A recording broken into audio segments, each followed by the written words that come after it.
Friend, आज का मेरा टॉपिक है लेप्लास ट्रांसफॉर्मेशन। और लेप्लास ट्रांसफॉर्मेशन को समझने से पहले इंटीग्रल ट्रांसफॉर्मेशन के विषय में जानना बहुत ही ज़रूरी है। तो पहले ले चलते हैं आपको इंटीग्रल ट्रांसफॉर्म की ओर। क्या होता है इंटीग्रल ट्रांसफॉर्म? फ्रेंड, सपोज कीजिए कि के एस टी यह एक फंक्शन है। यहाँ एस एंड टी ये टू वेरिएबल्स है,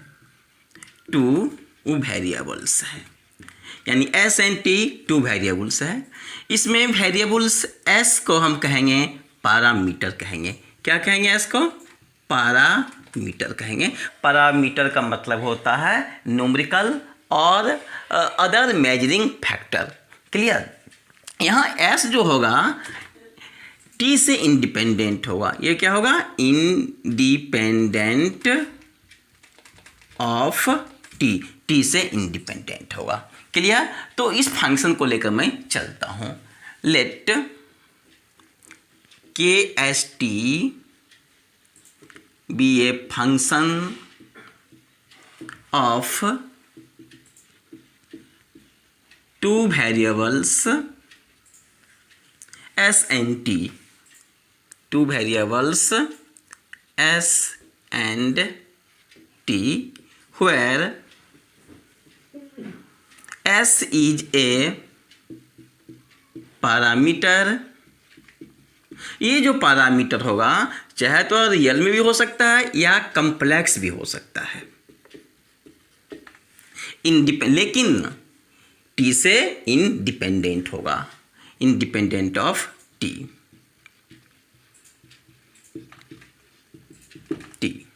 the function fs is defined as by the integral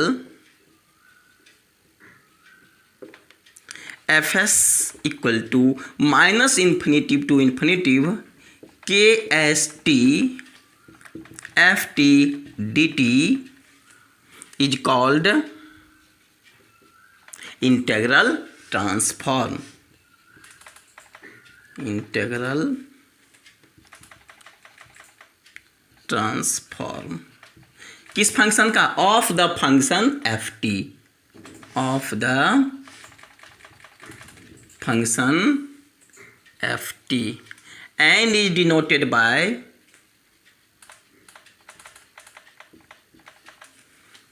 T F T, यानी that is T F T equal to minus infinitive to infinitive K S T F T D T.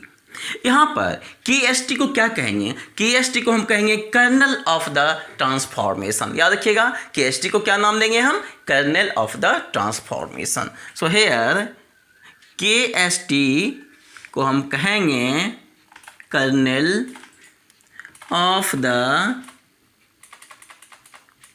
Transformation. Clear? समझ गए हैं आप कि K S T function है two variable, जिसमें S and T two variables है। S parameter है, चाहे वह रियल भी हो सकता है या कम्प्लेक्स भी हो सकता है, लेकिन यह टी से इंडिपेंडेंट है। सो फ्रेंड, तो इस प्रकार का इंटीग्रल हम डिफाइन करते हैं फंक्शन एफ एस को, यानी function F S equal to defined by the integral K S T F T D T. यहाँ एफ टी क्या है? फंक्शन है। जो इंटीग्रल ट्रांसफॉर्म है उसको हम रिप्रेजेंट करेंगे टी एफ टी से, और टी एफ टी को इस प्रकार हम डिफाइन किए हैं। इसी को हम क्या कहेंगे? कर्नल इंटीग्रल ट्रांसफॉर्मेशन, जहाँ K S T equal to kernel of the transformation. अब मैं ले चलता हूँ लेप्लास ट्रांसफॉर्म की ओर। अब मैं ले चलता हूँ लेप्लास ट्रांसफॉर्मेशन क्या होता है। फ्रेंड, मैं यह बता चुका हूँ K S T equal to kernel of transformation. It is defined as, इसको हम इस प्रकार डिफाइन करते हैं। इट इज डिफाइंड एज, देखिए के एस टी को हम किस प्रकार डिफाइन करते हैं? कर्नल ऑफ ट्रांसफॉर्मेशन को के एस टी इक्वल टू 0 जब t का वैल्यू लेस देन 0 होगा तो के एस टी का वैल्यू 0 होगा। एंड इसका value e to the power minus S T कब होगा? जब t का value greater than equal to 0 होगा। यह डिफाइन किया गया है, राइट। यहाँ पर भी देखिए एस एंड टी क्या है मैं बता चुका हूँ, 2 वेरिएबल्स है जहाँ s पैरामीटर है जो t से इंडिपेंडेंट है। क्लियर? अब हमें डिफाइन किसको करना है? लेप्लास ट्रांसफॉर्मेशन को डिफाइन करना है ना। लेकिन इंटीग्रल ट्रांसफॉर्म का मैं डिफाइन कर चुका हूँ। क्या मैं बताया हूँ इंटीग्रल ट्रांसफॉर्मेशन का डिफिनेशन? यह मैं बताया हूँ, F S equal to minus infinitive to infinitive K S T F T D T, यह मैं बता चुका हूँ। फ्रेंड यहाँ पर देखिए range of integration minus infinitive से इन्फिनेटिव की ओर है। यहाँ अब फिगर से आप समझिए, range of integration minus infinitive से इन्फिनेटिव की ओर है और इसमें टर्निंग पॉइंट क्या है? 0 है ना। इसके बीच में हम 0 रखते हैं। तो इसमें देख रहे हैं माइनस इन्फिनेटिव से लेकर से प्लस इन्फिनेटिव को 2 इंटरवल में डिवाइड करते हैं। पहला इंटरवल है यहाँ से देखिए माइनस इन्फिनेटिव से 0 और सेकेंड इंटरवल है 0 से इन्फिनेटिव। क्या है सेकेंड इंटरवल? 0 से इन्फिनेटिव।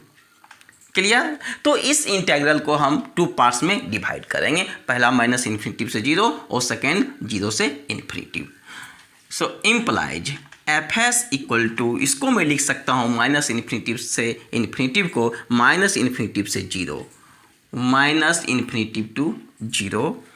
फंक्शन यही रखेंगे K S T F T D T अब प्लस सेकेंड इंटरवल 0 से infinitive, 0 to infinitive K S T F T D T equal to minus infinitive to 0। अब आप देखिए के एस टी का वैल्यू दिया हुआ है जब माइनस इन्फिनेटिव से बड़ा हो लेकिन 0 से छोटा हो। तो 0 से छोटा कहाँ है? इसमें देखिए इस इनइक्वालिटी में t का वैल्यू 0 से छोटा है, इसके लिए के एस टी का वैल्यू क्या होगा? 0। तो के एस टी के प्लेस पर हम 0 को शिफ्ट कर देते हैं। तो शिफ्ट कर दीजिए 0 multiply F T D T plus 0 to infinitive. लेकिन 0 से इन्फिनेटिव के केस में 0 से इन्फिनेटिव का मतलब क्या हुआ? 0 से बड़ा कहाँ तक जाएगा? इन्फिनेटिव तक जाएगा। तो 0 से ग्रेटर देख लीजिए कहाँ? इस इंटरवल में आएगा। सो के एस टी का वैल्यू इस केस में क्या आएगा? E to the power minus S T. So K S T के प्लेस पर क्या शिफ्ट करेंगे? E to the power minus S T F T D T and equal to, अब देखिए इसको 0 से मल्टीप्लाई कीजिएगा तो पूरा टर्म क्या हो जाएगा? 0 हो जाएगा। सो इसका वैल्यू कितना आएगा? 0 आएगा प्लस 0 से इन्फिनेटिव ई पर power minus S T F T D T. So F S equal to, इसको मैं लिख सकता हूँ 0 से इन्फिनेटिव ई पर power minus S T F T D T. Clear? अब इसी को हम क्या कहेंगे? इस ट्रांसफॉर्मेशन को कहेंगे लेप्लास ट्रांसफॉर्म कहेंगे। So it is called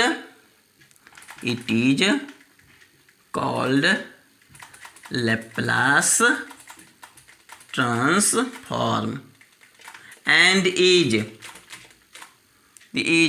denoted by,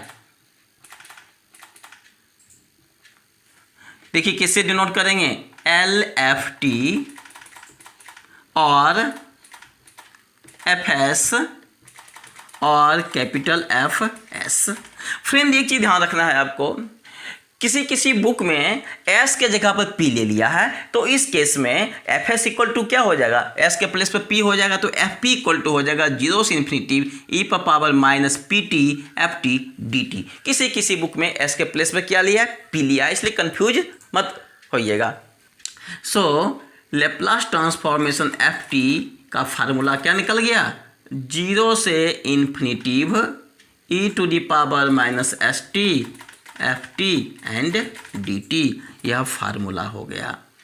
और इस फार्मूला के हेल्प से लेप्लास ट्रांसफॉर्मेशन का मैक्सिमम प्रॉब्लम हम सॉल्व कर लेंगे। इससे पहले प्रॉब्लम से पहले मैं कुछ थ्योरम लेकर आया हूँ आपके सामने। चलिए next theorem first, the Laplace transformation is a linear transformation. दिखाना है कि लेप्लास ट्रांसफॉर्मेशन लीनियर ट्रांसफॉर्मेशन होगा। That is L A1F1t plus A2F2t equal to, इसमें कांस्टेंट A1 A2 क्या है, कांस्टेंट है, उसको बाहर निकाल लीजिएगा तो होगा LF1t प्लस A2 भी कांस्टेंट है, बाहर करने के बाद LF2t होगा। ये आपको दिखाना है। आप जानते हैं वी हैव डिफिनीशन से LFT इक्वल टू क्या होता है, 0 से इन्फिनिटी लैप्लास ट्रांसफॉर्मेशन का definition e power minus ST FT dt, यह फार्मूला होता है लैप्लास ट्रांसफॉर्मेशन का। फ्रेंड यहाँ पर देखिए FT के प्लेस पर क्या है, ये पूरा का पूरा टर्म FT के प्लेस पर है, तो ये पूरा टर्म FT के प्लेस पर शिफ्ट कर दीजिए। L A1F1t plus A2 F2t equal to 0 to infinity e power minus ST। FT के प्लेस पर आपने क्या शिफ्ट किया, A1F1t प्लस A2F2t, तो यहाँ भी रख दीजिए A1F1t plus A2F2t and dt equal to 0 से infinity e to the power minus ST A1F1t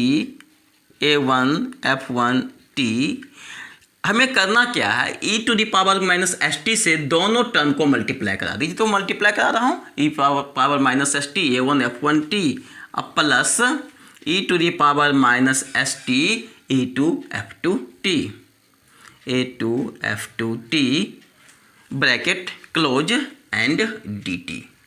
इसको आप अलग कर सकते हैं तो 0 से infinity e power minus ST A1F1t dt अलग सेपरेट में कर लेता हूँ, dt से इसको भी मल्टीप्लाई करा दीजिए और dt से इसको भी मल्टीप्लाई करके दोनों को सेपरेट कर लीजिए, plus 0 to infinity e to the power minus ST A2F2t dt। इसमें कांस्टेंट क्या A1 है तो A1 को बाहर निकाल लीजिए, क्योंकि यह t के रिस्पेक्ट में इंटीग्रेशन किया गया है, लेकिन A1 क्या है, कांस्टेंट है, इसलिए इसको मैं बाहर निकाल लूँगा। सो बाहर निकाल लीजिए। So A1 0 to infinity e to the power minus ST F1t dt plus इसमें क्या बाहर निकलेगा, A2 को बाहर निकाल दीजिए। A2 0 से infinity e to the power minus ST F2t dt।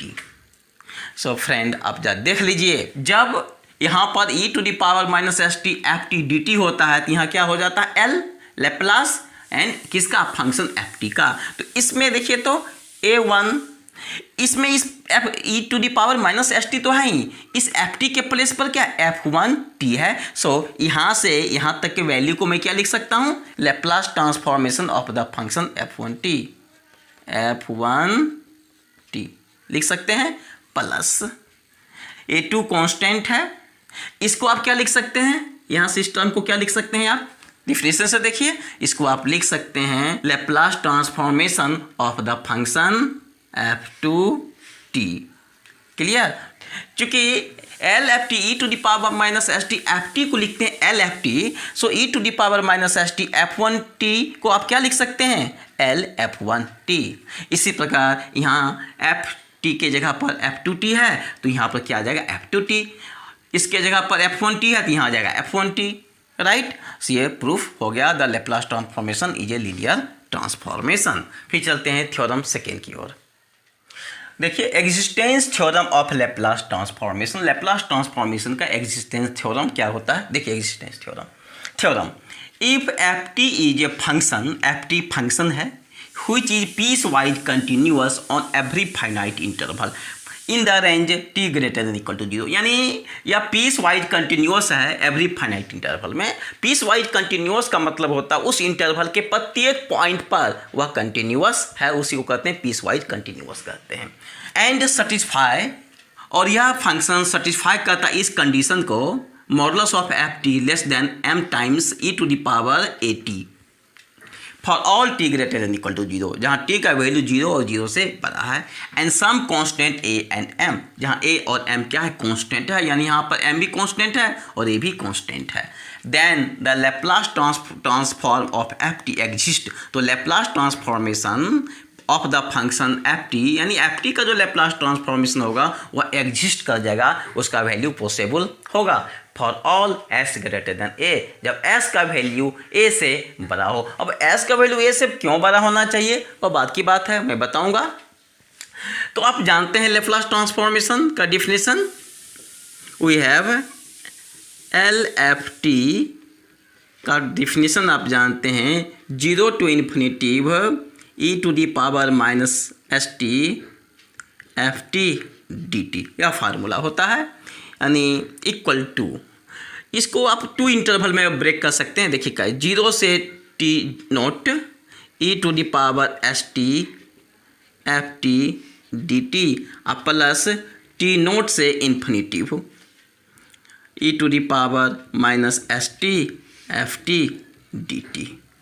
Clear? ऐसा मैं क्या करता हूँ ना, यहाँ जो जीरो से इन्फिनिटिव जिसका रेंज ऑफ इंटीग्रेशन है, इसके बीच में एक पॉइंट मैं ले लेता हूँ टी जीरो। सो जीरो से इन्फिनिटिव को 2 इंटरवल में मैं डिवाइड कर दिया हूँ, 0 से T zero and T zero से इन्फिनिटिव, वही मैं लिया हूँ यहाँ पर, 0 से T zero and T zero से इन्फिनिटिव। तो टी जीरो कैंसिल, फिर 0 से इन्फिनिटिव ही आ जाएगा, इससे कोई इस पर इफेक्ट नहीं पड़ेगा।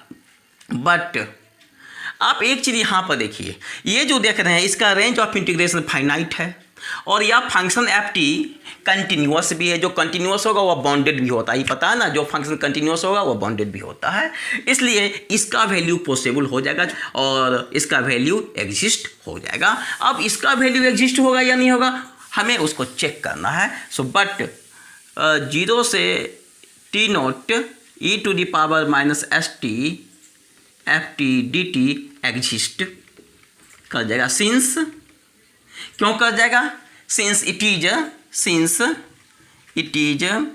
पीस वाइज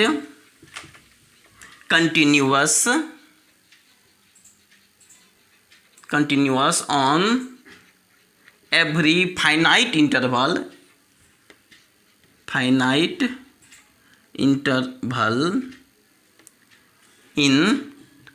इन देखिए t का वैल्यू क्या है, 0 से बड़ा है, लेकिन छोटा किससे होगा, टी नोट से छोटा होगा।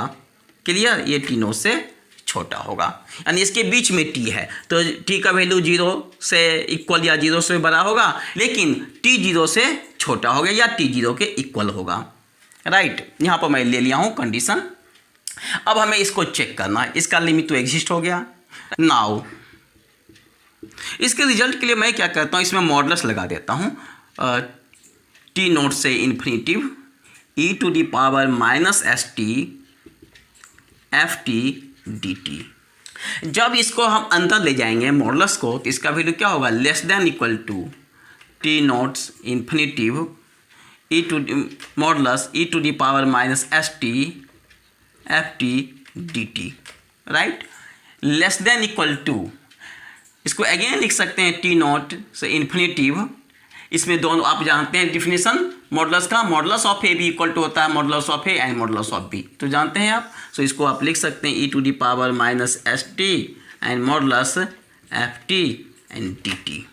लेकिन एक्सपोनेंशियल फंक्शन हमेशा पॉजिटिव होता है, चाहे ई पर पावर कितना चाहे निगेटिव हो या पॉजिटिव हो। क्यों? क्योंकि ई का वैल्यू 2 और 3 के बीच में लाइक करता है, इसे ध्यान रखिएगा, एक्सपोनेंशियल फंक्शन ऑलवेज पॉजिटिव होता है।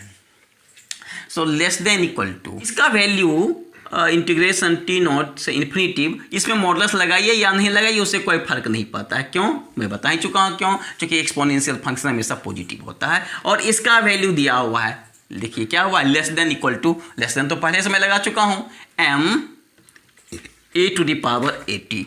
राइट, अब नेक्स्ट स्टेप के ओर मैं चलता हूँ। देखिए, सो यहाँ तक मैं रिजल्ट ले आया हूँ, Laplace transformation of the function f t less than equal to t naught to infinity e to the power minus s t m e to the power a t and d t।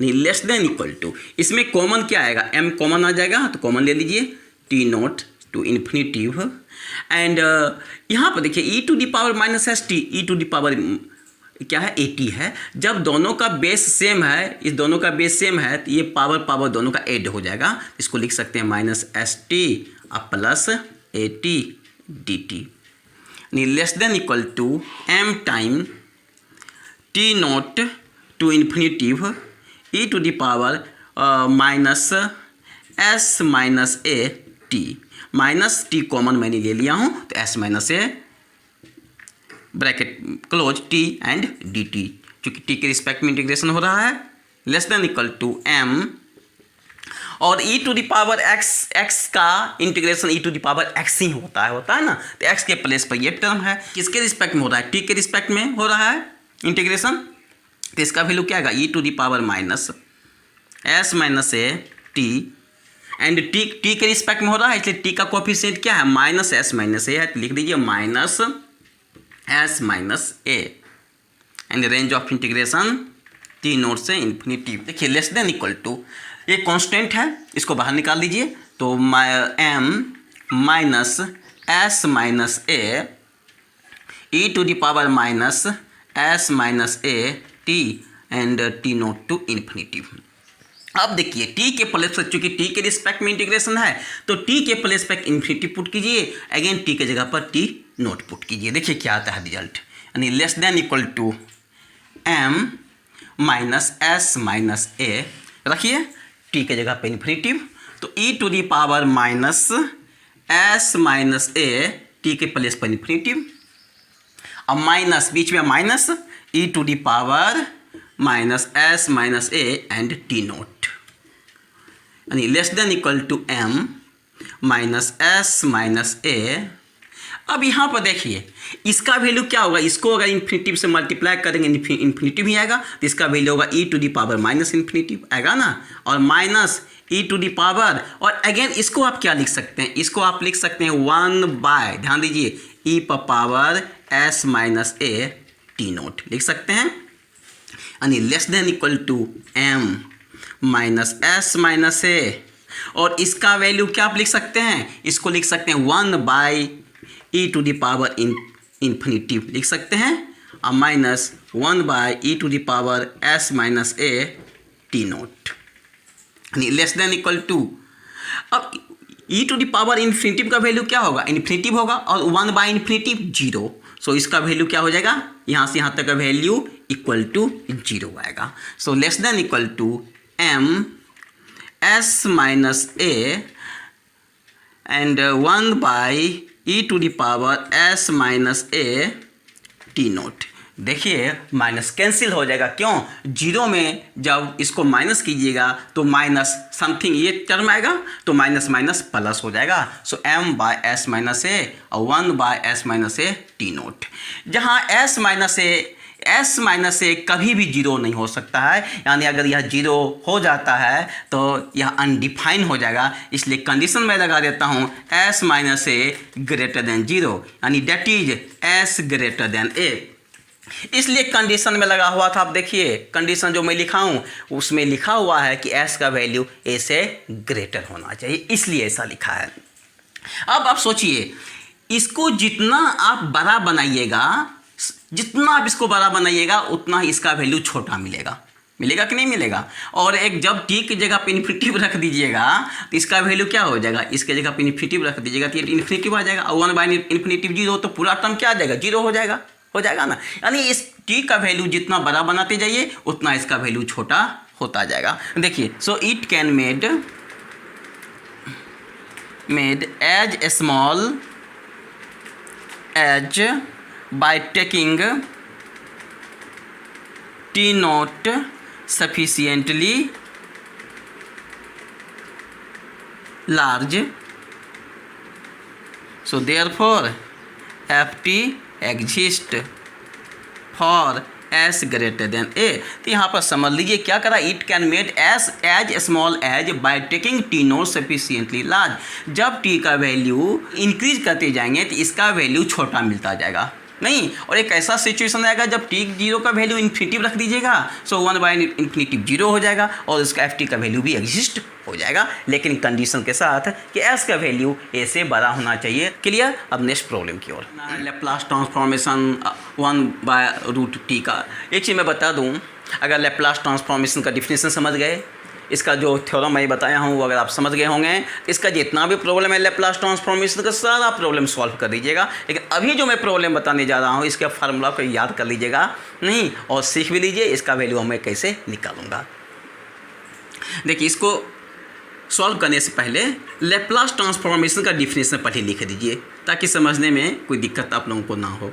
0 to infinitive e⁻ -st ft dt या formula आप जानते हैं ना। ft के place पर यही ना L F T, इस ft के प्लेस पर क्या है 1/√t है, तो यहाँ पर रख दीजिए, यानी इम्प्लाइज एल एफ टी के प्लेस पर 1/√t मैं रख देता हूँ। सो 0 से infinitive e⁻ -st F T के प्लेस पर क्या रखिएगा, एफ टी के प्लेस पर देखिए मैं क्या लिखा हूँ, यहाँ देखिए 1/√t, so 1/√t and dt and implies L 1/√t equal to, अच्छा इसको आप लिख सकते हैं 0 से इन्फिनिटिव e⁻ का अंदर रूट का होल स्क्वायर, चूँकि रूट का स्क्वायर जब कीजिएगा तो ही टर्म रह जाएगा, क्लियर, और 1/√t dt। अब इसमें मैं पुट कर देता हूँ, लीजिए पुट कर दीजिए, पुट st को मान लेते हैं x² मान लेते हैं, क्लियर। क्योंकि हमें जो इसको डिफ्रेंशिएट करना है किसके रिस्पेक्ट में करना है, यहाँ ध्यान दीजिए, t के रिस्पेक्ट में करना है, राइट ना। सो इसको t के रिस्पेक्ट में डिफ्रेंशिएट कर दीजिए। सो s और t का डिफ्रेंशिएशन क्या होगा, dt होगा, टर्म बाय टर्म डिफ्रेंशिएशन, और x² का 2x dx जानते होंगे आप। So therefore s dt equal to 2x dx, क्यों, क्योंकि t के रिस्पेक्ट में इसको डिफ्रेंशिएट कर रहे हैं। रफ में देख लीजिए, s t के रिस्पेक्ट में इसको डिफ्रेंशिएट कीजिएगा तो इसका 1 हो जाएगा, और इसको t के रिस्पेक्ट में कीजिएगा तो x² का 2x और x का क्या होगा dx/dt होगा ना। सो s को dt से मल्टीप्लाई कर दीजिएगा तो हो जाएगा s dt equal to 2x dx, right. So implies, इससे हमें dt का वैल्यू निकल जाएगा, तो dt का वैल्यू क्या होगा 2x dx upon s, dt का वैल्यू निकल गया। अब रेंज ऑफ इंटीग्रेशन में कोई चेंजिंग नहीं होगा, क्यों, क्योंकि t के जगह पर 0 रखिएगा तो x भी 0 होगा, और t के जगह पर इन्फिनिटिव रखिएगा तो x का वैल्यू भी इन्फिनिटिव होगा, इसलिए रेंज ऑफ इंटीग्रेशन में कोई चेंजिंग नहीं होगा। Laplace transformation of the function 1/√t equal to, ध्यान दीजिए, 0 से इन्फिनिटिव e⁻, यहाँ देखिए st का वैल्यू क्या है x² है, तो यहाँ x² रखिए। जब st का वैल्यू x² रखिएगा तो x² का वर्गमूल क्या होगा x होगा, और x का स्क्वायर x², सो इसका वैल्यू हो जाएगा e⁻ x²। ये तो समझ गया होंगे। st का वैल्यू इसमें शिफ्ट कर दीजिए, स्क्वायर कर दीजिए तो आ जाएगा -x²। 1/√t, t का वैल्यू निकालिए, t का वैल्यू यहाँ से निकाल लीजिए, t का वैल्यू क्या होगा, यहाँ से t का वैल्यू आप निकाल सकते हैं x²/s, सो t का वैल्यू भी रख दीजिए x²/s का अंदर रूट, और dt का वैल्यू भी दिया हुआ है, multiply 2x dx upon s, right. अब इसको मैं सॉल्व कर देता हूँ, यानी इक्वल टू 0 से इन्फिनिटिव e⁻ x²। अब यहाँ देखिए ये s तो क्या है रूट के अंदर है ना, रूट के अंदर, तो आप इसको लिख सकते हैं 1/x² का वर्गमूल क्या होगा x होगा, और s का तो होगा नहीं तो रूट के अंदर ही रह जाएगा √s, और multiply 2x dx and s, यानी 0 to इन्फिनिटिव e⁻ x², ये उसको रिवर्स कर दीजिए तो हो जाएगा अंदर √s बाय x और multiply 2x dx upon s, ये x cancel. So 0 to infinitive e⁻ x², √s, फिर यहाँ क्या है देखिए 2 है, मल्टीप्लाई 2 dx। अच्छा √s को आप क्या लिख सकते हैं, √s मल्टीप्लाई √s लिख सकते हैं ना, तो ये √s कैंसिल, तो रह क्या जाएगा 2/√s, चूँकि x के रिस्पेक्ट में इंटीग्रेशन है, सो 2/√s कॉन्स्टेंट हो जाएगा, इसको बाहर निकाल लेते हैं 2/√s, 0 से इन्फिनिटी e⁻ x² dx। लेकिन आप जानते होंगे कि 0 to infinitive e⁻ x² dx के वैल्यू होता है √π/2, क्या होता है √π/2, याद रखिएगा, नहीं याद है तो याद कर लीजिए। सो 2/√s मल्टीप्लाई इसका वैल्यू √π/2 होता है, यानी इक्वल टू, अगेन इसको आप क्या लिख सकते हैं, ये 2 कैंसिल हो जाएगा, इसका वैल्यू क्या आएगा √π/√s, और इसको अगेन लिख सकते हैं पाई बाय एस का अंदर रूट, जहाँ एस का वैल्यू क्या होगा, ग्रेटर देन 0 होगा, क्योंकि अगर 0 से छोटा रहेगा तो रूट के अंदर जो निगेटिव है वो कम्प्लेक्स में आ जाएगा, इसलिए रूट के अंदर जो टर्म है वो निगेटिव नहीं रहेगा, तो इसका वैल्यू क्या होगा, हमेशा इसका वैल्यू पॉजिटिव होगा, 0 से ज़्यादा होगा, राइट। 0 भी नहीं होगा, क्योंकि पाई में 0 से डिवाइड कीजिएगा तो अनडिफाइन हो जाएगा। तो फिर मिलेंगे नेक्स्ट वीडियो में लेप्लास ट्रांसफॉर्मेशन का प्रॉब्लम को लेकर। ओके।